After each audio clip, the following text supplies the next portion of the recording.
who is providing loan to whom. It's not belonging to me. That's a private, business something. But if I have a general remark on this whole issue. So as far as I was able to follow the electoral system of certain countries, not only Spain but some other countries as well, how do you finance the party campaigns? And I realized that there are certain countries where there is a special system of that first you have to get some loan and then you will get the money from the electoral authorities or something like that. In Hungary it's just the opposite. If a Hungarian party would like to run the election, there is a clear regulation that depending on how many candidates you have and how long history you have in the parliament, you are financed from the state budget. It's not like in the United States, which is where the election is financed only private money. That's not the European scheme. In Hungary, we have a very clear-cut regulation, but I realize that there are some countries where this is not the case. It's based on loan. And somehow, in some countries, certain parties are not able to get loan. It's not my job. I would not like to be involved into that national discussions, but come on, guys, what's that? Is it fair? So if somebody would like to come to Hungary and as a business action would like to get a loan from any Hungarian bank, the Hungarian government will never influence that, but Hungary is proud to be a free country. So come on, manage, do it. It belongs to the financial people and not to the Hungarian politicians. But what I can recommend, study the Hungarian strict regulation, which helps a lot to stabilize the political system on the party structure because of that kind of financing. Thank you very much. Jan Dieselbau from Süddeutsche Zeitung from Germany. In your speech in Parliament in January 2011, you said the following, I quote, "We are following in the footsteps of the revolutionaries of 1956 and intend to serve the cause of European unity through their ideals and faith." And later in the speech you said, "The Hungarian presidency is convinced that community can only be bound together by shared goals and shared values." My question is, how does that fit in with the fact that you are the one, or you are best known for being the one, who repeatedly and deliberately undermines this unity in Europe and those values and the shared goals? What has changed in the meantime? I think unity is still the most important value of the European Union. The question is, what does it mean, unity? And European Union itself or himself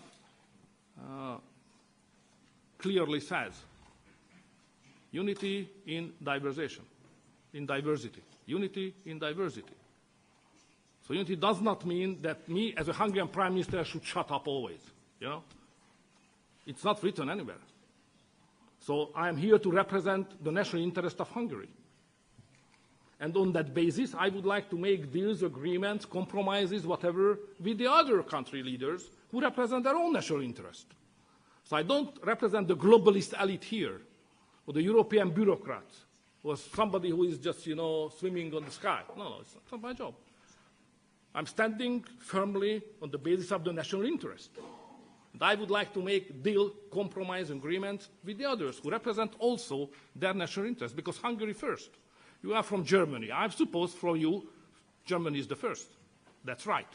So let's sit down and understand what is good for the Germans, what is for the Hungarians. You are big, we are smaller. Let's make a deal how to cooperate. That's European politics. Not to say that you should follow the unity, shut up. That's what you are saying. It's impossible. It's impossible. So that's the difference, probably.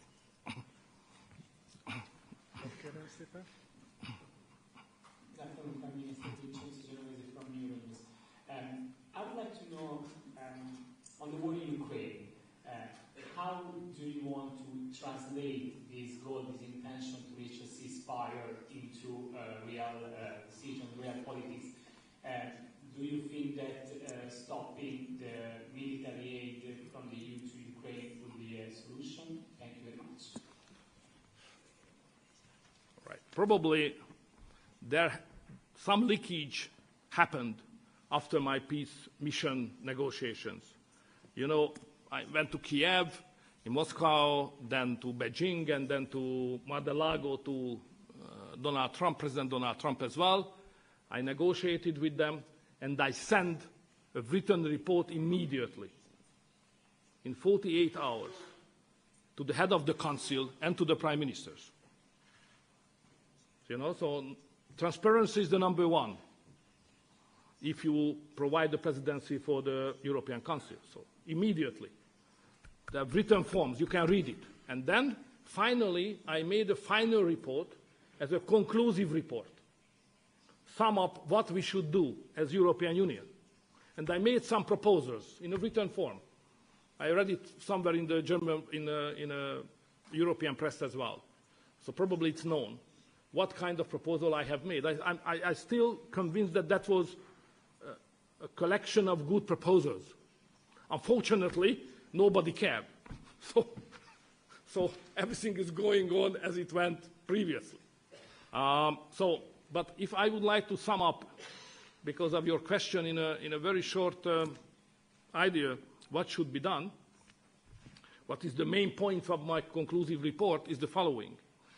So both leaders in Ukraine and in Russia as well are strongly convinced that the time is on their side. Both. So they are not ready to make any compromise and to make peace. That was not my impression. They will present again and again the so-called winning plans, you know, the plans of victory. You know? So they would not like to have ceasefire and peace. They would like to continue to fight, which is bad for Europe. I'm not concentrating on what is the interest of Ukraine or Russia. I'm speaking from the vantage point of Europe. You know? So from the European point of view, our interest is to have at least a ceasefire.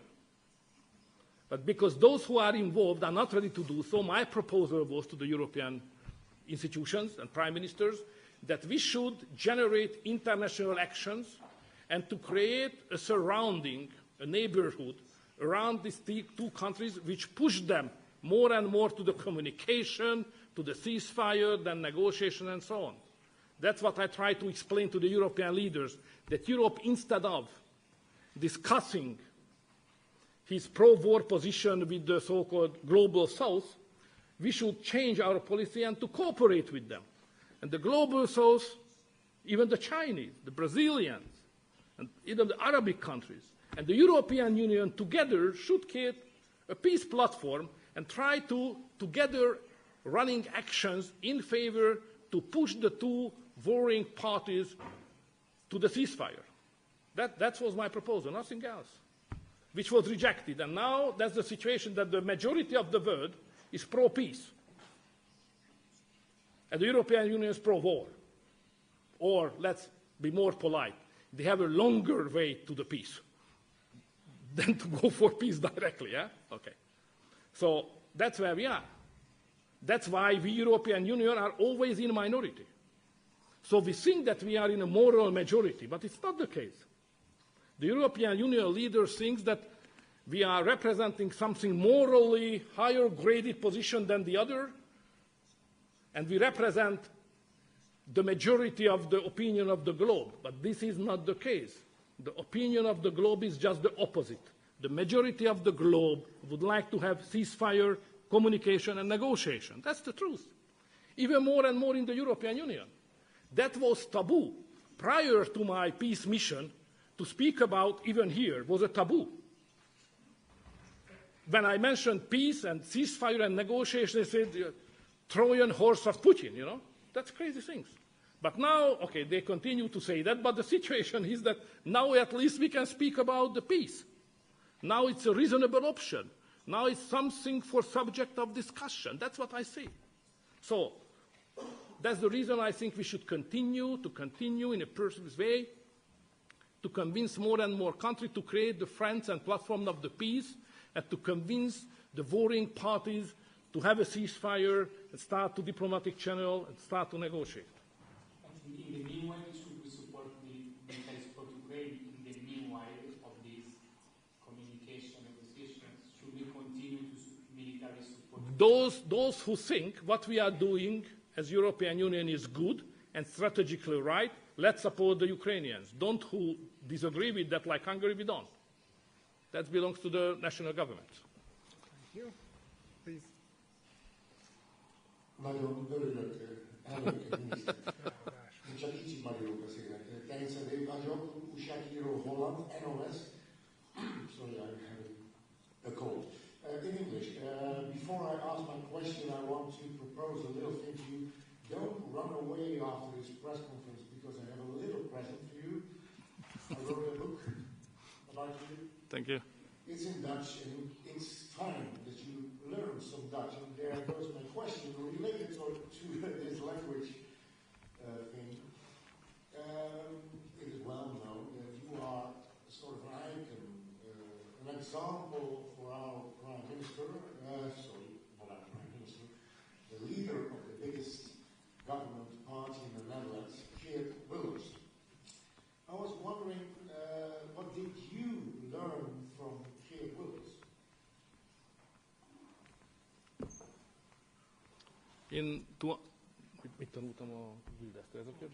If I would like to answer in one word, I say persistency.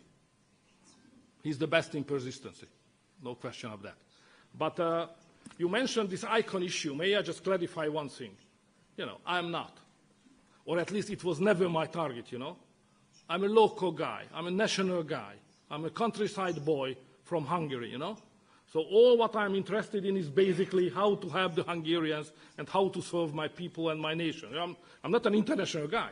The only reason why I became, let's say, famous or, you know, in negative terms even, you know, it's just because the liberals make me famous. It was against my intention, you know. So I would not like to play any international role in any party. I initiated the Patriots because nobody else was able to do it. But I would not like to chair it. I would not like to preside it, you know. I don't have that idea, you know. I just would like to serve Hungary. But now I can't serve Hungary without being active in international arena. That's the reason I have to be here. But just to clarify you, George Soros made me famous, not me myself, you know.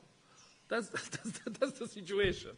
But anyway, if this is the decision of the, you know, the history or the political situation, we have to take it and let's fight even on international arena. And I appreciate very much the encourage of the Dutch people who decided to vote against the mainstream, which is not easy, you know, to live in freedom, being rich, you know. So not to vote in favor of the mainstream, which is the most convenient way, but to say, guys, we would like to, that's not easy. So I appreciate Dutch people to vote against illegal migration and support my friend, who is, for various reasons and long years, has a good friendship with me. Just a last little question about this special friendship. How would you describe it? What is the click between you and Geert Wilders? I said persistence. I mean, the courage, you know. His communication is almost as brutal as the Hungarians. To be very straightforward, you know, and going to the point, which is not easy to compete with us on that subject anyway. But he is doing that, and has consequences. He suffered personal danger. So he is in danger. He is living under a constant police guard, you know, because he's frightened being killed and so on. So he's a brave man.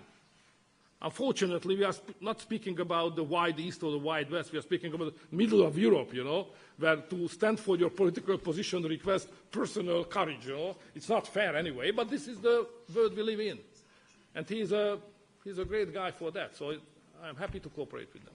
Thank you. It's Dorota from Polish Public TVP.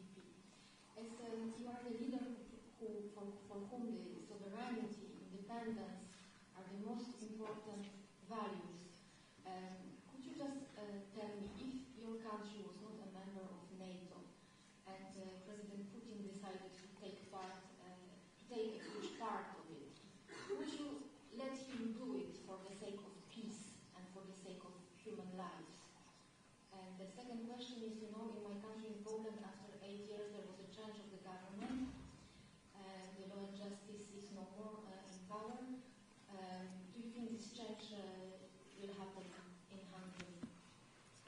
Okay, so it's two different questions, if I understood correctly. The first is that, you know, my party is the Freedom Fighters Party. So we love to fight anyway. So if we have to defend the country legally, whatever, we are ready to do. So we are on the first row, that's first. Second, we have experience with the Russians. So we were occupied several times. It's not a new story. We know how to fight, how not to fight, when negotiate, when not to negotiate, you know. So we understand what is it about. So it's a very complicated issue, and we are totally with our Ukrainian friends in this very difficult situation. So to find a good policy, to fight and get some good result at the same time, it's a very complicated issue. So it's not easy for the poor Ukrainians. Anyway, but Hungary is a member of NATO. So there is no need any speculation what would be the case if Hungary would not be the member of NATO. We are luckily enough, we are in. We served for long decades as buffer zone. It was not good anyway, but we survived. We survived. And now we are in the NATO. It took more than 45 years, and we managed it. It was not 1 year or 2 years, you know. So we suffered a lot, and finally we find a safe harbor being member of NATO. So no speculation on what should be done if Hungary would not be NATO, because we have to find an answer how to behave properly when we are in NATO. Poland. It's not my job to interfere into the domestic affairs of Poland. But of course, those who are my friends, political friends, are now suffering a lot. And by heart, I'm absolutely with them. But what I can say is that with the previous Polish government, we built up some institutions which was the rock-solid basis of the Polish-Hungarian friendship, like Fairchild Institute, which was financed from both governments, both budgets, and you know, it was cultural, political, basically cultural activities financed and supported from this institution. So that was the cornerstone of the modern friendship between Poland and Hungary. And now the Polish government decided to kill it. Not to suspend, not to dry out, you know, brutally saying over, which is a very negative gesture to the Hungarians from the Polish government, what we don't like. Next question. Could you give us an update about your political relation with the main leaders in Europe, Emmanuel Macron in France, Olaf Scholz in Germany, Pedro Sanchez, Giorgia Meloni, and Donald Tusk? And how do you see the lack of a strong leadership at this moment in Europe? Okay, you should know that when you have your size of your country, which is 10 million people, having the GDP as we have, and it's not complicated to number of the soldiers, you know. So we have to know who we are. So when you have that size and strength behind you, and you became the rotating president of the council, the first thing is to go to the big guys. That's what I have done. So I went to Berlin, Paris, and Rome immediately, and to ask the big guys, okay, what is your opinion about the next 6 months? Do we have any idea, plans, suggestion, whatever special request, as an honest broker, how we could put them together? So I negotiated all three leaders for long hours to understand what are their expectations for the next 6 months, which was all good anyway. All meetings were good. So lack of leadership problem.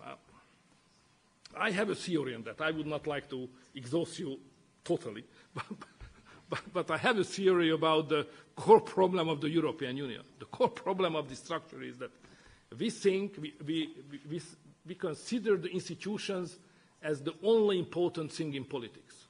Our understanding of leadership is that we are led by institutions. And the job for the persons as we are, only to have the institutions to operate well. And if the institutions operate well, the life is easy. We are happy, we are successful, everything is nice. But the fact probably is true when everything is, you know, going up, GDP going up, living standards are going, probably institutions even can lead a community. But when troubles are coming, institutions cannot help. We need leaders. And here in the European Union, in Strasbourg and in Brussels, the strong leader is a negative term. So that's the problem. So we need leaders, elected leaders. Don't be afraid of strong leaders. They are elected. They will lose. Don't be afraid. Sooner or later they will lose, like I have lost several times. So that's life. So we need strong leaders. When we are in trouble, we need strong leaders who are committed, who are persistent enough, who is fighting enough, who is thinking in long-term consequences, and so on and so on. But now, not because the lack of the quality of the leaders. I would not like to say that. That would be not fair at all. But because of this culture of the bubble, that we institutions, which means bureaucrats, we can manage everything rightly, So national leaders are dangerous if they are too strong. That's a bad attitude, because we are in trouble, and now we need certain strong leaders. So I'm not braver than they are. This is not the difference between these three or other Spanish and other big country leaders. The difference is that we have a stable majority at home, to be clear.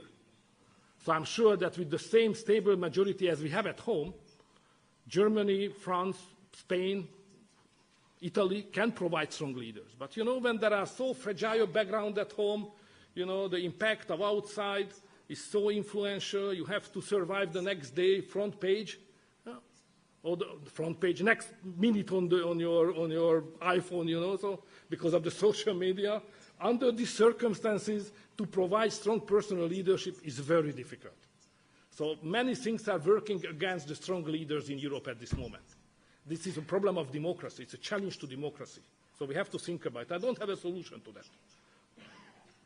Be majority at home, that's my only advice, but probably here in Brussels and Strasbourg, we should reorient our thinking on what is leadership, what is strong leadership, the balance between the institutions and persons, and so on and so on. So that's my understanding on leadership problem.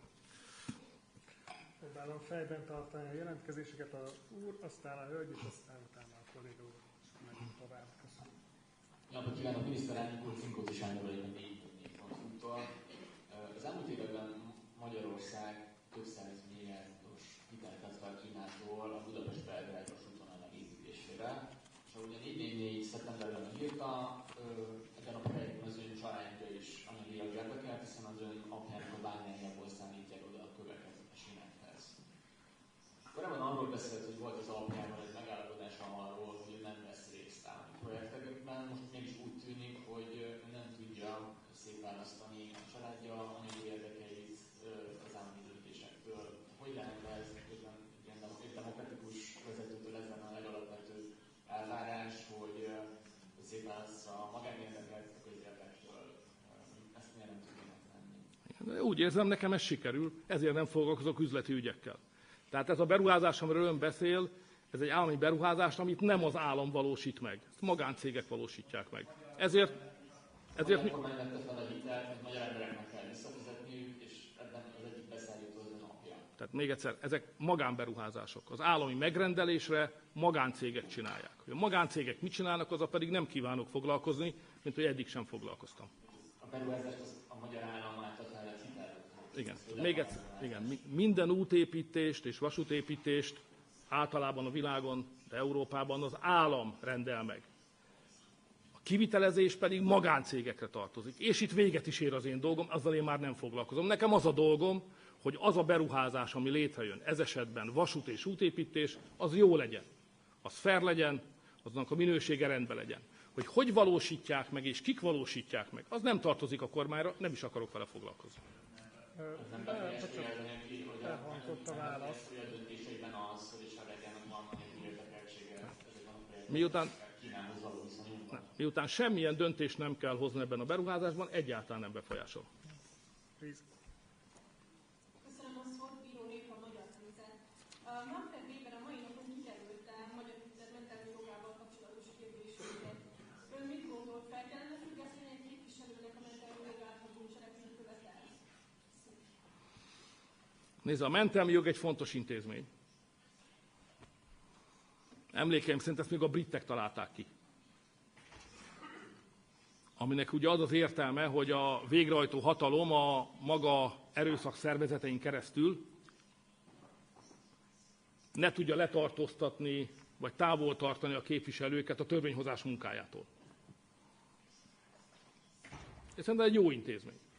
Erre szükség van. Tehát, hogyha az a veszély fenyeget, hogy valakivel szemben azért indítanak eljárást, hogy távol tartsák őt a törvényhozói munkájától, akkor a mentelmi jogot alkalmazni kell. Ha nem erről van szó, akkor ott a mentelmi jognak nincsen helye. De ezt nem nekem kell megítélni, ezt majd meg fogják ítélni itt az Európai Parlamentben az erre illetékes képviselők. A magyar parlamentben is van egy bizottság, amelyik eldönti, hogy egy-egy mentelmi jog iránti kérelem indokolt vagy nem.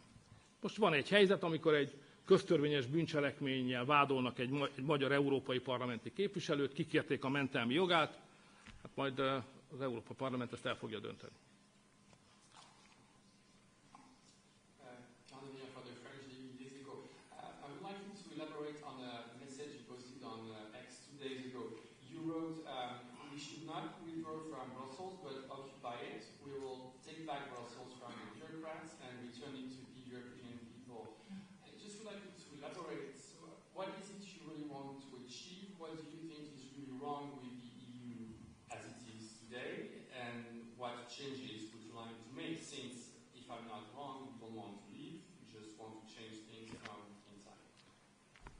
Why was it important to say that kind of sentences? Especially because the group of parties we belong to, the Patriots and the rightist parties, are considered internationally in the press and sometimes here in European institutions as well, who are anti-European and who would like to bring their countries out of the European Union. I would like to make clear by a strong message that we don't have any intention to leave. We believe Europe. We need the European Union. We have to maintain it for the future. Therefore, we would like to change it, not to destroy it. This is the goal of the Patriots as well. So that was the reason I have to say that, to make clear that we are pro-European. We are Patriots of Europe. That's the name of the group anyway. The question is how to do it. And I try to explain during the Hungarian presidency program and all my answers how we would like to do it. If you don't mind, I would not like to reiterate again and again, but proper balance in a nutshell, proper balance between the federalistic approach and the national sovereignty, competitiveness, don't force member states to follow migration policy what they don't like, to have an outside hotspot system and not to let the illegal migrants in and then make a decision on their long-term staying. And agriculture, which is providing food security and don't kill the farmers in Europe. And enlargement, which is important for Hungary, especially on Western Balkan, because Hungary is a neighboring country to that region, and that would increase the security, not just the European Union, but Hungary as well. So in a nutshell, these are the major changes. A hölgyet kérném először, utána az úr jelentkezett, jól láttam, akkor így megyünk majd tovább. Ez 3-4 kérdés. Jó napot kívánok, köszönöm szépen a szót, Tudbali Anna a BTV-től. 2 kérdést tennék fel a miniszterelnök úrnak, amelyet megengedi. Egyre több európai sajtótermékben bírálják a Mário-féle versenyképességi jelentést, amely szembe megy Magyarország gazdasági semlegességeit, gazdaságpolitikai irányelveivel. Szeretném kérdezni a miniszterelnök urat, hogy lát-e lehetőséget arra, hogy szövetségeseket találjon a tagállamok között, az akár Brüsszelben.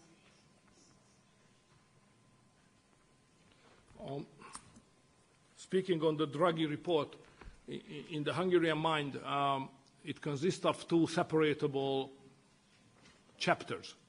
The first is the diagnosis, which we close to 100% agree. The other chapter is about recipes, solutions, proposals. Now we have many discussions whether these are really the good ones or not. But if I understand correctly, the study of Mario Draghi, all in all, it's exactly the same, standing on the same philosophical basis as we Hungarians do. Because what Draghi says, it's economic neutrality. He says exactly that we should not like just automatically follow that one or the other one. So we have to define what is the interest of the European people and European economy via United States, via China, via Russia, and so on, and to follow our own interest. This is the philosophical basis of Draghi report, if I understand correctly. And I think this is a good basis. On concrete measures, that's another issue. And if you study what does it mean, the expression introduced by Emmanuel Macron, strategic autonomy, it's obvious that if you would like to have a strategic autonomy in politics, you must have a neutrality of economy. If you don't have room for maneuvering on your own economic policy, and your position is not a self-interest approaching and following economic neutrality, there is no sense of strategic autonomy.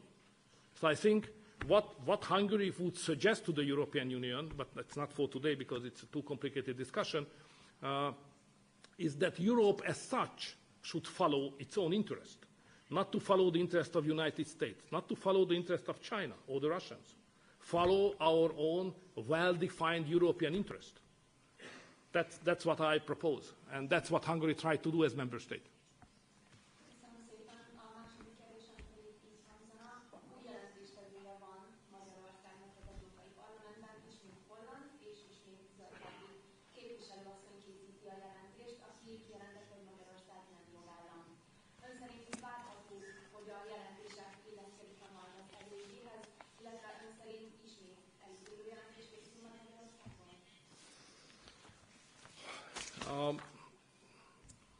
We should know that the European Commission has never initiated that kind of procedure against Hungary. It was always initiated by the European Parliament. And European Parliament, per definitionem, is a political body. So if this procedure would have been suggested by somebody from the Patriots, I would take it seriously. But it is not supported from the Patriots coming from the left. Okay. It's pure propaganda.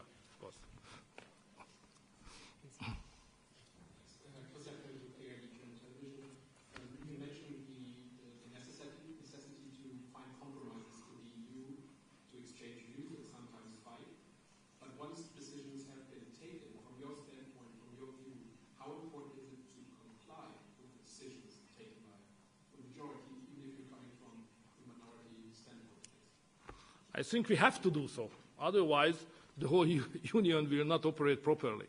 And this is the major problem now we have in Hungary. Because Hungary always accepted the decision of the European Court. When we have a discussion between the Commission, we always said, guys, okay, we have a discussion, but there's a methodology in the European Union how to manage that disagreement. Let's go to the European Court. And then we accepted, we live with what the European Court has decided, and we implemented, even if it was painful anyway. But now we are in a trap, and that's migration. Because what the European Court decided and we should fulfill is totally against the Hungarian constitution. So that's what we have to find a solution. That's the only case what I was able to identify in the last several years. Previously, even we regretted, we fulfilled the decision of the European bodies. But now, because we have a loyalty oath to the Hungarian parliament on that, and the constitution on one side, and the European Court on the other one, now we are in a trap. Igen, úgy emlékszem, hogy ön volt. Thanks a lot. My just speech on the press agency EPA.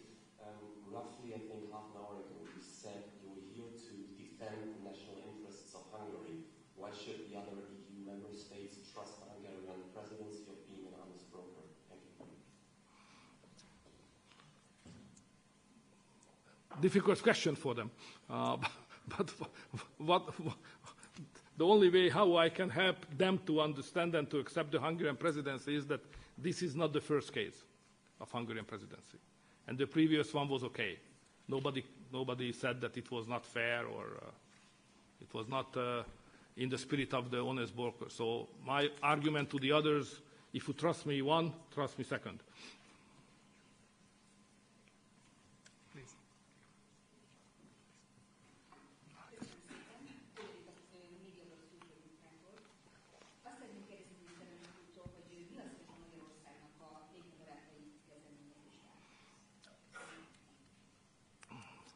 Probably you all heard about that a new initiative has happened in the latest section of United Nations summit. This is the new platform, the Friends of Peace, and it was established by 13 countries, led by the Chinese and the Brazilians, and 3 European countries were invited to be present at the first meeting: Hungary, if I remember well, Switzerland and France.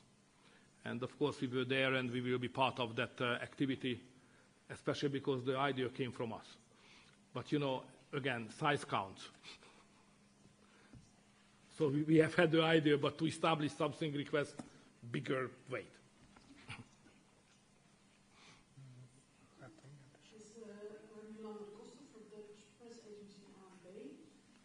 Yesterday you wrote a letter, or petition on minister to ask for an opt-out. You know that that's only possible when there's a treaty change. Will you take the initiative to change the treaty? So, as it became obvious for all of you, Hungary totally disagree with the approach of the migration policy what we see here in Brussels and Strasbourg, and we oppose it, and we try not to implement the crazy regulations which would destroy the Hungarian culture as we understand. So therefore we resist. But to resist is a nice thing, and to fight is also a good thing, but sooner or later you have to find an exit, a compromise, a way out. What is the solution of the situation? And thinking on the migration issue here for long years, I don't see any other compromise or exit of that strong internal conflict mining field, just the opt-out system. So if we continue what we have done to force each other what kind of regulations you have to accept as part of the united migration policy of the Union, you will find always members who will disagree and will be not in a position to fulfill the decisions, even by the Commission or even by the European Court or whatsoever. So I think the idea of the common policy of migration, if the member states would like to maintain, is acceptable, but please let those countries having an opt-out of that who simply cannot follow the mainstream of that. Otherwise, we will destroy the European Union. And that's the reason why I was happy that the Dutch raised the point. You know, you are establishing member of European Union, you know, you are not as barbarian as we are from the Far East, you know. So if you raise opt-out, it's a civilized action. So we are very happy to join and follow your track. But are you going to take the initiative? Yeah, we already, officially, we initiated that. Yeah, the opt-out. Yes. You know that you have to change the treaty. Will you start an initiative for changing the treaty? Yeah. But first, if we would like to get that result, first we have to initiate officially that we would like to have an opt-out. And our European minister already sent a letter to the Commission that we would like to get that. Then now we discuss how to do it, you know, just step by step. Probably we have to touch upon the treaty as well, but let's discuss it first.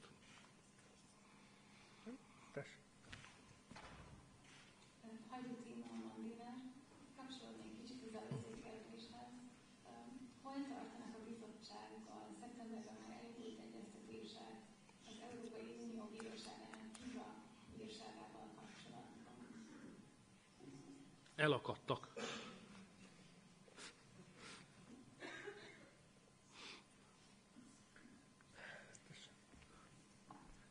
Kisvámról, Magyarországról vármegyei napok szerkesztősége. Azt szeretném kérdezni a miniszter úrtól kicsit kapcsolódva, és az előző kérdéshez, hogy én Olaszországban jártam Legapárt nagygyűlésén, és ott arról beszélt, illetve megerősítette, hogy a magyar kormány Brüsszelbe szállított illegális bevándorlókat, hogyha Brüsszel nem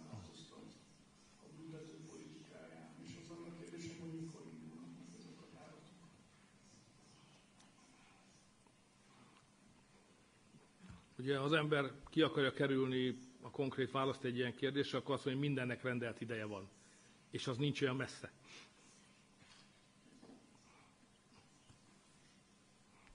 Ez meg fog történni. It will happen. So the point, of course, we will respect the European law, we will respect all the regulations, but if somebody who get an asylum in Hungary would like to come to Brussels, you know, we are ready to have them. And we will. Thank you, Daniel. With the Luxembourg Public Radio, you mentioned yourself that you had peace mission, and you also said that the others were not listening to your concept, to your conclusions. You got a lot of criticism that you were not acting in the interest of the European Union, but in your own interest when going on this mission. Were saying the same thing today.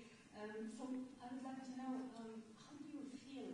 What did this criticism make to you? How did you react? Did you regret going on the mission afterwards?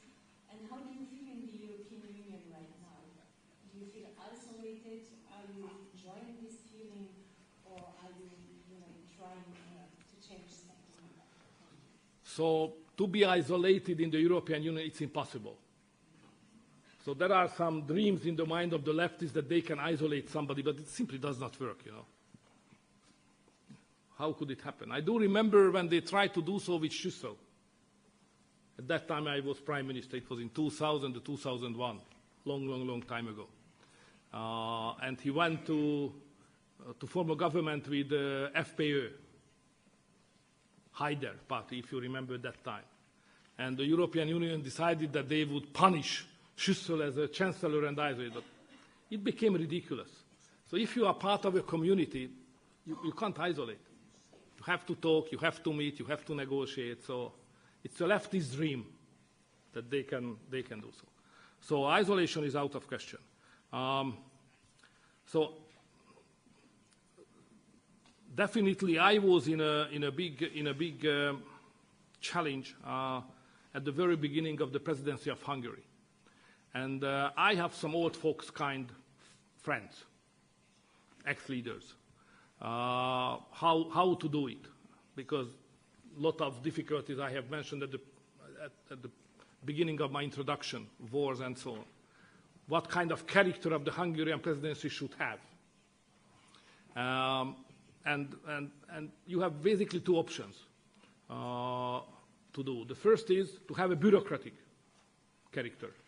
You know, bureaucrats produce the papers, you read it up, you say, and you manage, push forward 1 meter every day, you know, the next piece of the legislation. Finally, they say, good guy, go home, okay. And, you know, one after the other presidency is happening. That's good. I would not like to underestimate the importance of that kind of bureaucratic activity of the presidency. But it's not enough if Europe is in a crisis as we are. So we have a migration crisis, we have a war and so on. So just to provide a kind of bureaucratic presidency is not satisfactory, I think so. So I decided to consider this presidency as a political one, in a way to respect the legal frames which are provided for the presidency, but to give a political content of that. That's the reason why I initiated, as a Hungarian Prime, I changed my hat, you know, not the European rotating presidency, but the Hungarian Prime Minister, and initiated the peace mission. Then we have a strong voice on migration. Then we have a strong voice on enlargement by Western Balkan. To initiate a competitiveness pact, which is not a bureaucratic action, it's not a political one. So we try to upgrade the content of the Hungarian presidency, not just as a normal bureaucratic piece of legislation supporting attitude, but to create important positions like Romania and Bulgaria. So the biggest mission for us, anyway, for this presidency is to have Bulgaria and Romania to get into the Schengen area. So that's the reason why we propose it again and again and again. So the Hungarian attitude and understanding of the presidency is not a bureaucratic character, but it has a more political character. I think it's legitimate if I am able to respect at the same time the regulation not to insult the others and not to step over certain red lines, how to do it. It's not easy, but I think I'm still in.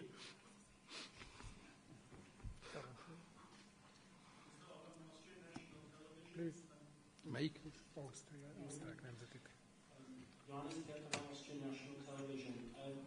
My question is more of a general nature. What would need to happen in order for you to change your sort of adversarial stance towards the EU? Adversary? What would need to happen in order for you to change your adversarial stance towards the EU? I think we have a very friendly attitude to the European Union. So again, I would like to underline the real differences between those politicians who think that European unity means that everybody has to shut up and follow the unity which is defined somebody. You know, we don't know exactly who. Or to represent your national interest and then ready to make deals. So Europe is not in Brussels. Europe is not in Strasbourg. Europe is in Rome, Berlin, Prague, Budapest, Vienna, Paris, you know. It's an alliance of nation states. So we have to represent our interest. We have, there is no European citizens as such. But there are French citizens, Italian citizens, German, Austrian, Hungarian. We have to represent them. So that's our attitude. It's not adversity. I think this is the normal attitude. Szeretném jönni hamarosan a patrióták frakcióülésére kell majd miniszterelnök úrnak menni, de természetesen még addig tudunk pár kérdéssel átszállni, a hölgyet kérem szépen, utána pedig a hátul.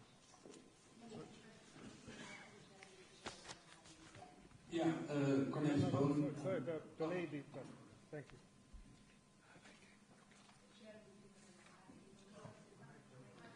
Hangosan legyen, kedves. Beszélt korábban, említette egy kicsit a jogállamiságot és a kondicionalitási eljárást. És ugye, ha jól tudom, akkor az decemberig mindig nem sikerül erről megegyeznünk, akkor Magyarország összegében 1,1 milliárd körüli összeget veszíthet a kohéziós alapokból. Mekkora esélyt lát ennek, és egyébként a második kérdésem is erre vonatkozik, hogy az Erasmusba esetleg mikor térülnek vissza a magyar diákok. Van az A terv, meg van a B terv. There is plan A and plan B. The plan A is to make a deal. Szóval a legjobb lenne megegyezni. És meg is akarunk egyezni. Vannak jó példák, jelen pillanatban is Magyarországnak a számláján van vagy 12 milliárd euró, amit a magyar gazdaságba folyamatosan be tudunk építeni. Tehát bízom abban, hogy lesznek még megállapodások. But there is a plan B. Especially in case of Erasmus and Horizon. Probably many of you don't know that Hungary is now pushed out from the Erasmus program, not Hungary, but the Hungarian students are pushed out from the Erasmus program, and the Hungarian universities are pushed out on the Horizon research program. So they are totally cut off. So we would like to make an agreement with the Commission to get back, but at the same time, already we set up our own system. And now we love it. So we will see. Because instead of Erasmus, we created the Pannonia program, the Pannonia scholarship, which provides a chance for all Hungarian students on the Hungarian state budget money to have scholarship as they would have been member of Erasmus program. And it's even worse. So we will see which one we need. And on Horizon, instead of Horizon, we created our own research program. Okay. It's eating up the money from the budget, but it's our program. Previously, the Hungarian universities, just asked for being part of certain European projects. And if the project leaders, who are the richer countries, let us in, we became part of it. But now, we have our own money for that purpose. We are the leader of the projects, and we invite the others. So we love it also. It's, of course, it's eating up certain percentage of the budget, of course. But, it's a reasonable spending to give the money for the scholarship of the young students, to give the financial sources for the researchers. It's a legitimate and reasonable spending from the budget. Of course, it would be better to finance it from the European money, but, we would not like to give up important values of the Hungarians in exchange of that kind of decisions, which we consider, sorry for using too strong terms, which we consider blackmailing anyway. It's a blackmailing. Not to give the money to the Hungarian students, it's an awful blackmailing. It's shameful anyway. But come on. Cornelis Boom from Dutch newspaper Informatorisch Dagblad.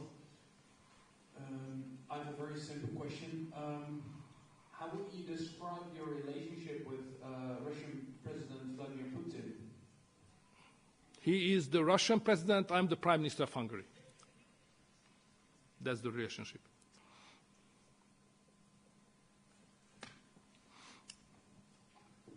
Thank you. My name is Bulgarian television PTV.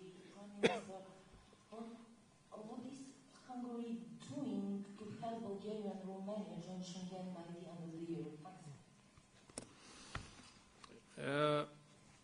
We keep it on the agenda. Each meeting of that kind will always negotiate that issue. We are not far away. To be honest, there is only one country which is still opposing it, but it requests unanimous decision. So one counts a lot in this respect, but I do my best to convince everybody that let Romanians and Bulgarians in is a big advantage, or would be a big advantage for the European Union. And it would be totally fair because these two countries are ready to defend the outside borders of the European Union. So instead of not to let them in, we should give a lot of money to them if we are not satisfied their performance, to strengthen again and again and again the outside border of Romania and Bulgaria. Now, the outside border of Schengen area is between Romania and Hungary. Is there any sense of that? No, definitely not. So it's against the Hungarians' interest, the Hungarian people's interest, Romanian people of interest. We trust the Romanians, they are able to do the job, so we should support them. Yes, Paul Schubert, ZDF German television. So I have a question how the EU should understand the fact that your foreign minister is part of in a discussion about the gas market as a part of the New World Order this week in St. Petersburg in Russia. The Hungarian attitude to the Russian economy is very transparent. I would like to repeat again. So on issues where there are no sanctions, we would like to improve our cooperation with them, not to stop it. I would not like to make inconvenient moments to anybody, but may I just say that the Western countries, after the beginning of the war, all together, both beyond the Central Europeans, so the Western countries, $8.5 billion of energy from Russia. Come on, guys. So what the Hungarians are doing is a transparent relationship. What the others are doing is, is hypocrisy. It's criticizing Hungary and at the same time buying $8.5 billion value of gas and oil from Russia. What's that? I have a list of the countries how to do that. It's not correct. So please at least don't criticize Hungary. That's my attitude to the issue. So we are transparent. We do what we say. And we think that on the areas where there is no sanction between the European Union and Russia, naturally we would like to have a normal economic relationship between Russia and Hungary.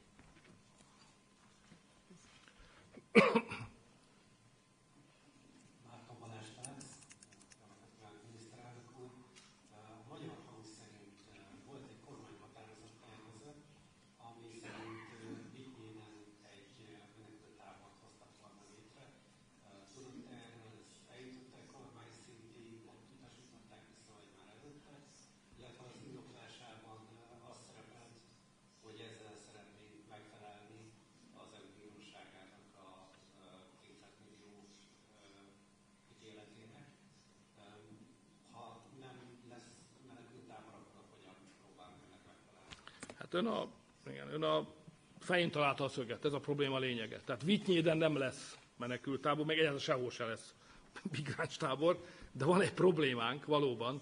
Az Európai Unió a migrációs paktumba azt írta elő, hogy Magyarországnak létre kell hoznia több ezer, nem is tudom már, vagy 8000-nyi migráns elszállásolására alkalmas férőhelyet.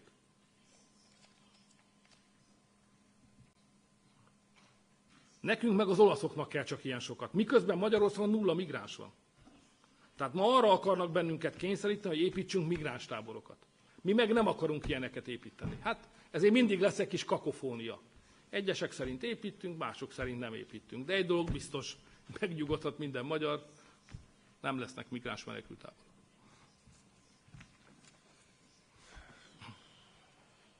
Nagyjából szerintem az utolsó kérdések felé tartunk, az urat kérem szépen. Jó napot kívánok, tisztelendő Helyi Valandorító. A múlt héten az Európai Parlamentben serhelyi küldöttséget választottak új vezetőségét, ahol egy vajdasági magyar helyett görögöt választottak. Minek a vélemény?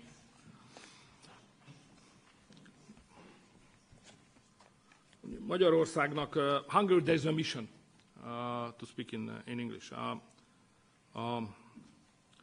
We have minority communities outside Hungary.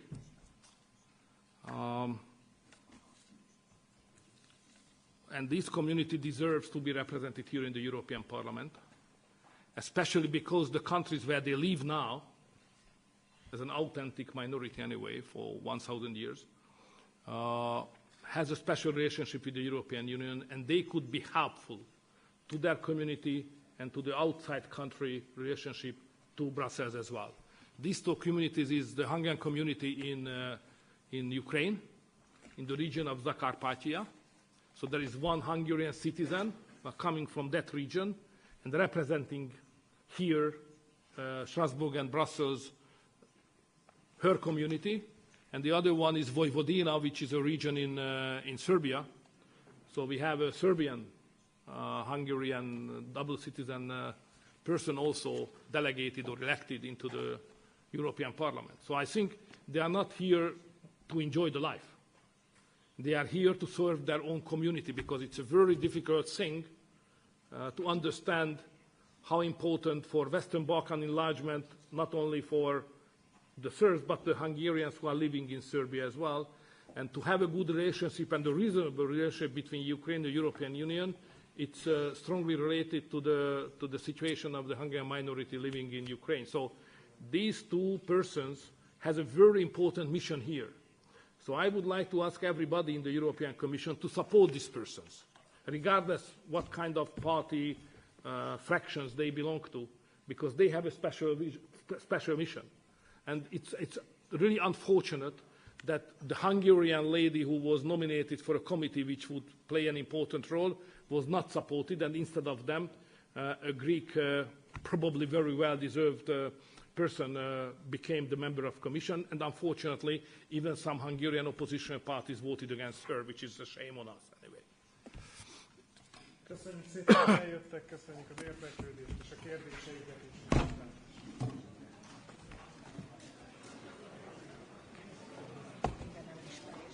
Jó, küzdöttünk. Jó volt. Volt minden volt. Volt itt minden. Most meg frakcióülés lesz. Köszönjük Hossz mennyi volt, 2 óra? Majdnem 2, mert féltől kezdtük. És most van, hát... Kiálltunk itt a dolgok mellett. Köszönjük, Kinga. Orbán. Erre megyünk ki majd. Ajándék. Nagyon szépen köszönöm. Nagyon kedves. All right. Yeah, please do it. Please do it. There you go. 4. Itt van.